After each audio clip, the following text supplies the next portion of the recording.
ತುಂಬ ಜನಕ್ಕೆ terrace gardening ಮಾಡಬೇಕು ಅಂತ ಆಸೆ ಇರುತ್ತೆ. ಆದರೆ ಯಾವ ಸೈಜ್ ಪಾಟ್ ಸೆಲೆಕ್ಟ್ ಮಾಡ್ಕೋಬೇಕು, ಮತ್ತು ಬಿಲ್ಡಿಂಗ್ ಮೇಲೆ ವೆಯ್ಟ್ ಜಾಸ್ತಿ ಆಗಿಬಿಡುತ್ತಾ, ಮತ್ತು ಪಾಟಲ್ಲಿ ಆ ಗಿಡ ಬರುತ್ತಾ ಇಲ್ಲ ಅಂತೇಳ್ಬಿಟ್ಟು ಡೌಟ್ ಇರುತ್ತೆ. ಸೊ ಎಲ್ಲ ಡೌಟ್ಸ್ಗೂ ಇನ್ನು ಮುಂದೆ ಕ್ಲಾರಿಫೈ ಮಾಡ್ತೀವಿ. ಹೊಸ ಸೀರೀಸನ್ನು ಸ್ಟಾರ್ಟ್ ಮಾಡ್ತಿದ್ವಿ, ಟೆರೆಸ್ ಗಾರ್ಡನಿಂಗ್. ಏನಕ್ಕಂದರೆ ಇದು day by day chemical usage ಅನ್ನೋದು ಜಾಸ್ತಿ ಆಗ್ತಿದೆ. ಸೊ ಅದಕ್ಕೆ ನಿಮ್ಮ ಮನೆಗೆ ಏನು ಬೇಕೋ, ಹಣ್ಣಿನ ಗಿಡಗಳಾಗಿರ್ಬೋದು, ತರಕಾರಿ ಗಿಡಗಳಾಗಿರ್ಬೋದು, ಎಲ್ಲ ಕೂಡ ನೀವೇ ಬೆಳ್ಕೋಬೋದು. ಎಷ್ಟು ಜಾಗ ಬೇಕಾಗುತ್ತೆ ಅಂದರೆ ಒಂದು 200 to 300 ಸ್ಕ್ವೇರ್ ಫೀಟು. ಸೊ ನಾರ್ಮಲಾಗಿ ಪಾಟ್ ಸೈಜ್ನ ಇವತ್ತು ತಿಳ್ಕೊಳ್ಳೋಣ. ಸೊ ಇದು ಬಂದುಬಿಟ್ಟು ನಿಮಗೆ ಈ ಪಾಟ್ ಸೈಜ್ ಬಂದುಬಿಟ್ಟು ಸೈಜ್ ಅಂದರೆ ಹೆಂಗಂದರೆ, ನೀವು ಇಲ್ಲಿಂದ ಇಲ್ಲಿಗೆ ಟೇಪ್ ಇಟ್ಕೊಂಡು ಮೆಜರ್ಮೆಂಟ್ ಮಾಡಿದ್ರೆ ಇದು 12 ಇಂಚ್ ಪಾಟು.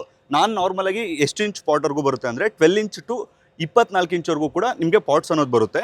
ಸೊ 24 ಇಂಚು ನೀವು ಭೂಮಿ ಮೇಲೆ ಡೈರೆಕ್ಟಾಗಿ ಹಾಕ್ತೀನಿ ಅಂದರೆ ರೆಕಮೆಂಡೆಡ್ಡು. ಬಟ್ ನೀವು ಟೆರೆಸ್ ಮೇಲೆ ಹಾಕ್ತೀವಿ ಅಂದರೆ ನಾರ್ಮಲಾಗಿ ನೀವು 12 ಇಂಚ್ ಟು 18 ಇಂಚ್ವರೆಗೂ ಹೋಗಿ. ಇದು 12 ಇಂಚ್ ಬರುತ್ತೆ, ಇದು ನಿಮ್ಗೆ ಅರೌಂಡ್ 14 ಇಂಚ್ ಬರುತ್ತೆ. ಸೊ ನೀವು ಐ ಥಿಂಕ್ ಡಿಫ್ರೆನ್ಸ್ ಕಾಣಿಸ್ತಿರುತ್ತೆ. 12 ಇಂಚ್, 14 ಇಂಚ್, 16 ಇಂಚ್, 18 ಇಂಚ್, ಇದು 18 ಅಥವಾ 20 ಬರುತ್ತೆ ಇದು. ಸೊ ಇದು ಹೈಯೆಸ್ಟು. ಇದ್ರ ಮೇಲೆ ಯೂಸ್ ಮಾಡಿದ್ರೆ ಏನಾಗುತ್ತೆ ಅಂದರೆ ಬಿಲ್ಡಿಂಗ್ ವೆಯ್ಟ್ ಅನ್ನೋದು ಜಾಸ್ತಿ ಆಗುತ್ತೆ. ಸೊ ಹಳೆ ಬಿಲ್ಡಿಂಗ್ಗಳಾದರೆ ಕೆಲವೊಂದು ಕಡೆ ಕಂಪ್ಲೇಂಟ್ ಬಂದಿದೆ, ಸ್ವಲ್ಪ ಪ್ರೆಸ್ ಆಗಿರೋ ಥರ. ಸೊ ಅದು ಬಿಟ್ಟು ಬೇರೆ ಏನೂ ಕಂಪ್ಲೇಂಟ್ ಬರಲ್ಲ. ನಾರ್ಮಲಾಗಿ ನೀವು ಇದೆಲ್ಲ ಆರಾಮಾಗಿ ಬೆಳ್ಕೋಬೋದು.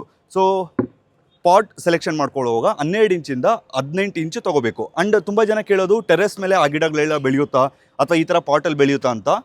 ತೆಂಗಿನಕಾಯಿ ಒಂದು ಬಿಟ್ಟು ಇನ್ನೆಲ್ಲ ಕೂಡ ನೀವು ಪಾಟಲ್ಲಿ ಬೆಳಿಬೋದು. ತೆಂಗಿನಕಾಯಿ ಕೂಡ ಬೆಳಿಬೋದು, ಬಟ್ ಇಲ್ಲಿ ನೋಡಿ ಇಷ್ಟು ದೊಡ್ಡ ಪಾಟ್ ಬೇಕು. ಇಲ್ಲಿದೆಯಲ್ಲ 2000 ಲೀಟ್ರು, ಇಷ್ಟು ದೊಡ್ಡ ಪಾಟ್ ಬೇಕು.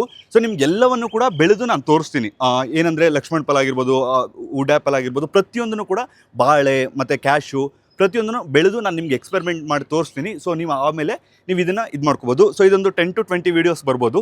ಸೊ ಎಲ್ಲರೂ ನೋಡಿ, ಇನ್ಫಾರ್ಮೇಟಿವ್ ವೀಡಿಯೋಸು ಎಲ್ಲರಿಗೂ ಶೇರ್ ಮಾಡಿ.